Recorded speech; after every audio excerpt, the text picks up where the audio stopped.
राधे राधे महाराज जी। महाराज जी, प्रेम लक्षणा भक्ति में डूबे भक्त की स्थिति कैसी होती है महाराज जी? पहली बात तो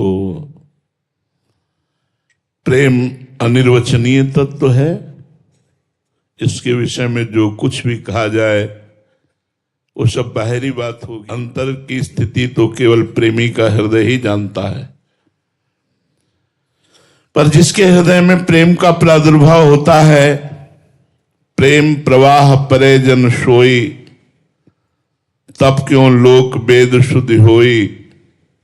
जब हरिवंश कृपा करी, जब आचार्य और गुरु की कृपा से निरंतर नाम जप, शास्त्र स्वाध्याय, भगवत कथा श्रवण कीर्तन के प्रभाव से हृदय में प्रेम प्रकट होता है, तो वो लोक रीति और वेद रीति को नमस्कार करके केवल अपने प्रीतम के ही चिंतन में मगन रहता है। शरीर से यंत्रवत चेष्टाएं होती हैं, वो न करता है और न भोगता है, वो केवल अपने प्रीतम के चिंतन में मगन रहता है। गदगद सुर नैना सजल, दंपति रस रहे भीन, ईगित बिंदा विपिन में फिरे प्रेम तल्लीन।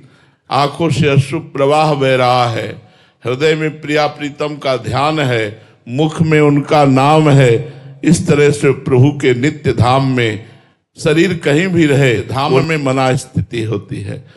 ऐसे प्रेमी जनों को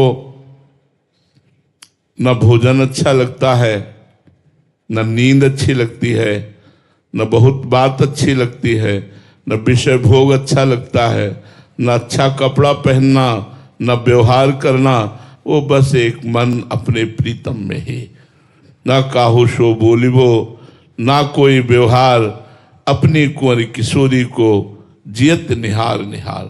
न किसी से बोलना, न किसी से उपदेश करना, बस अपने प्रीतम के चिंतन में डूबा हुआ, अशुभ प्रवाह करता हुआ, हा कृष्ण, हा राधा, हा राधा, इतने से उसको फुर्सत ही नहीं है।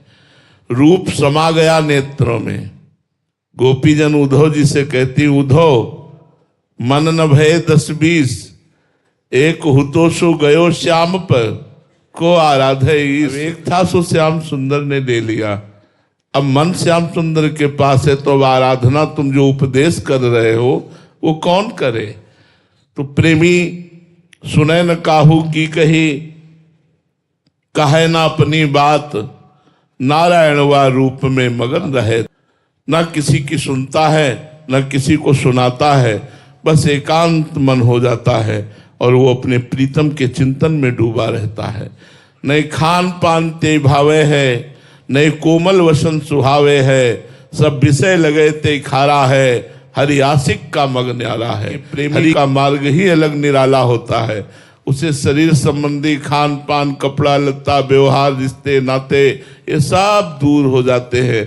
वो एकांत प्रिय रहता है। समाज में भी बैठा है तो अंदर से वो एकांत है, केवल अपने प्रीतम की रूप माधुरी, लीला माधुरी, गुण माधुरी, नाम रस माधुरी, इसी में डूबा रहता है। उसे अन्य कुछ सुहाई नहीं देता। आंतरिक स्थिति तो और भी विलक्षण होती है, जो देहातीत है, जो वाणी से नहीं कही जा सकती है।